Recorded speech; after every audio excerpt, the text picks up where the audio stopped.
राधे राधे, जय श्री कृष्णा, जय श्री राम। वट सावित्री का व्रत जेठ मास की कृष्ण पक्ष की अमावस्या तिथि के दिन रखा जाता है।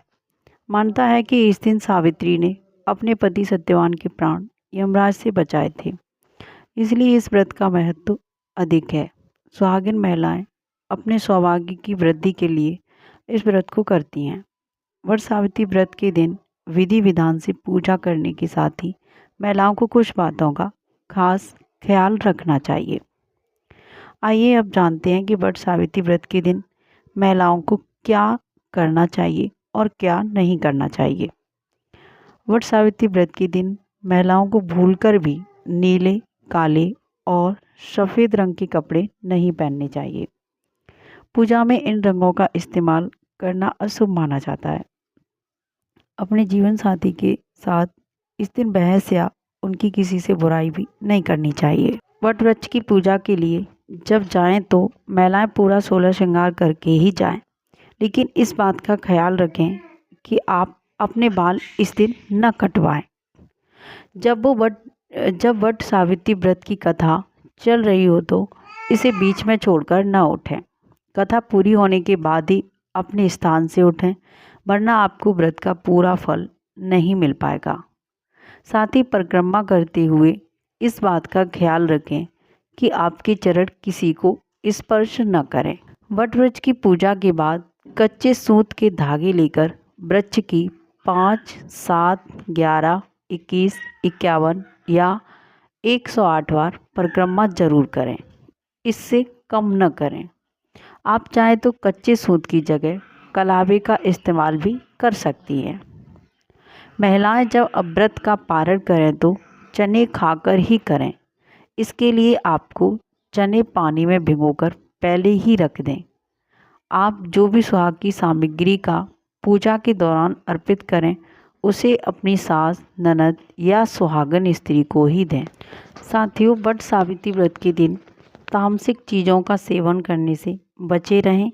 सहवास न करें और मांस मदिरा के सेवन पति और पत्नी दोनों को नहीं करना चाहिए। व्रत के दिन मन, वचन और कर्म को शुद्ध रखें। किसी के लिए भी घृणा, ईर्ष्या करने से बचें। व्रत वाले दिन महिलाओं सुहागिनों को सुहाग का सामान दान में दें। साथ ही अपने श्रृंगार और दान के लिए सफ़ेद और काली रंग की चूड़ी, साड़ी, बिंदी का उपयोग बिल्कुल भी न करें। महिलाएं पूजन से पहले 16 श्रृंगार करें और फिर पूजा करें। यह व्रत अखंड सौभाग्य के लिए है। इस दिन वट वृक्ष की ही पूजा करें और पूजन के बाद अपने अखंड सौभाग्य एवं परिवार की खुशहाली के लिए आशीर्वाद मांगें। पूजा के बाद कच्चा सूत से वट वृक्ष को बांध लें और 5, 7, 9, 21, 51 या 108 परिक्रमा करें। परिक्रमा की गिनती के लिए सुहाग का सामान जैसे चूड़ी, बिंदी और सिंदूर की पुड़िया का उपयोग कर सकते हैं। इस व्रत का पारण भीगे हुए चने से किया जाता है, इसलिए सुबह 12 चने के दाने भिगो लें और इसे खाकर व्रत का पारण कर लें। पूजा के बाद वट वृक्ष में सावित्री माता का स्मरण करते हुए सुहाग की चीज़ें चढ़ाएं। उसे किसी ब्राह्मण, सास, ननद या सुहागन स्त्री को दान में दे दें। व्रत पारण में चने का उपयोग करें। साथ ही फलाहार के लिए बेसन से बनी चीज़ें जैसे हलवा, लड्डू या बर्फ़ी का सेवन करें। 26 मई को दिन सोमवार पड़ेगा, तो इस दिन आप बालों को धुल सकते हैं। आप सुबह जल्दी उठें और नहाने वाले जल में आप थोड़ा सा गंगा जल मिलाएं और हर हर गंगी करके नहा लें। उस दिन आप सिर भी धुल सकते हैं। जैसे पिछली बार जब ये वट सावित्री व्रत आया था तो उस दिन बृहस्पतिवार पड़ा था, तो उस दिन सिर नहीं धुलते हैं, तो उससे पहले आप धुल सकते हो। लेकिन अब की बार दिन सोमवार पड़ा है, अच्छा दिन है, तो वैसे सुहागिन स्त्रियां सोमवार के दिन भी बाल नहीं धुलती हैं। अगर कोई सोमवार के दिन भी धुलने में थोड़ा वैसा सोचे कि अच्छा नहीं रहता है, जिनके यहाँ नहीं धुले जाते हैं तो वो सोमवार को भी नहीं धुलें। आप उस रविवार को बाल धुल लें और फिर जब सोमवार आए तो ऊपर से पानी को थोड़ा ऐसे ही छिड़काव मार लें या हल्का सा पानी डाल लें, लेकिन कोई साबुन शैम्पू से उस दिन ना धुलें। अगर आप धोती अभी तक धोती चली आ रही हो सोमवार को तो फिर आप धुल सकती हो। वैसे पूजा के विधान में सोमवार को बाल धुलने का ऐसा कोई भी अशुभ चीज़ नहीं मानी गई, तो आप धुल सकते हो। और साथियों, मन से पूजा करें और जहाँ पर भी आप वट सावित्री का व्रत रखें तो उस व्रत के नीचे अगर हो सके तो वहाँ पर भी आप गंगा जल का छिड़काव कर लें। अगर साफ़ सुथरी जगह नहीं है तो उसको साफ़ सुथरा कर लें। मतलब जैसे या तो आप लीपन से साफ़ सुथरा कर सकते हैं, गंगा जल का छिड़काव कर सकते हैं, जैसे आपको सही लगे आप उस तरीके से वहाँ करके साफ़ सुथरा और बैठ जाएं। और मन से जो विधि विधान बताई है मैंने आगे वीडियो में, उस विधि विधान से उसकी पूजा करें। एक पंखा मतलब होना बहुत ज़रूरी है, जिस पंखे से उस वट वृक्ष को हवा दी जाती है। अगर आपके यहाँ पेड़ नहीं है वट का, यानी कि बरी का पेड़ नहीं है, तो आप लकड़ी को भी तोड़कर मिट्टी में गाड़ लें उसी दिन, या उस दिन पत्ते नहीं तोड़े जाते हैं तो उससे एक दिन पहले आप पत्ते तोड़ के रख लें।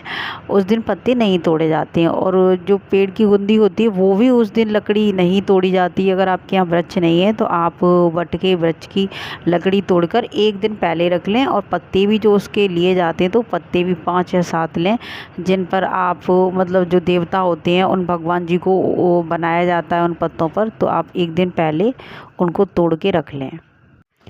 आप उस दिन व्रत रखें तो किसी की बुराई नहीं करें, कुत्ते या गाय को नहीं मारें। आप हो सके उतना दान पुण्य कर सकें। अगर आप दान पुण्य नहीं कर सकते तो कोई भी पाप कमाने का भी आपका कोई अधिकार नहीं है। तो उस दिन आप थोड़े सावधान रहें।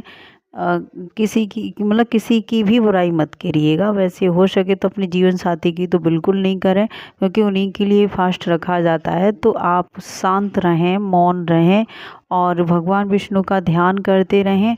और बस यही कहा गया है, इस व्रत का यही एक मकसद है कि जैसे उन्होंने माँ सावित्री ने अपने सत्यवान के प्राण बचाए पति के, तो उसी श्रद्धा से हमें यही सोचकर ये व्रत रखना चाहिए। साथियों, जैसे आपके घर में कोई भी सुहागिन महिला है तो आप उनको ये दान दे सकती हैं, जैसे एक साड़ी है और 16 जो श्रृंगार होते हैं और फल रखे जाते हैं। तो इनका दान आप जो आपके घर में कोई भी महिला हो, सुहागिन, ननद, सास, दौरा जिठानी हो, मतलब दौरानी छोटी होती है, या उनको भी दे सकते हैं। या फिर कोई भी गरीब हो स्त्री लेकिन सुहागिन हो तो आप ये दान उसको कर सकते हैं। और नहीं है कोई तो फिर ब्राह्मणी हो, ब्राह्मणी को तो सबसे बड़ा दान माना गया है, तो आप उनको तो बेझिझक दीजिए। सर्वप्रथम तो उन्हीं का अधिकार होता है ये सब लेने का, तो उनको ये आप दान कर सकती है। न तो फिर आप घर में जिसको सही समझें उनको दान करिए, बस ये। और हाँ, जब भी आप पारण करें तो मैंने आगे वीडियो में बता ही दिया कि चने का प्रसाद लेकर ही अपने व्रत का पारण करें। फिर मिलते हैं अगली वीडियो में, तब तक के लिए राधे राधे, जय श्री कृष्णा, जय श्री राम।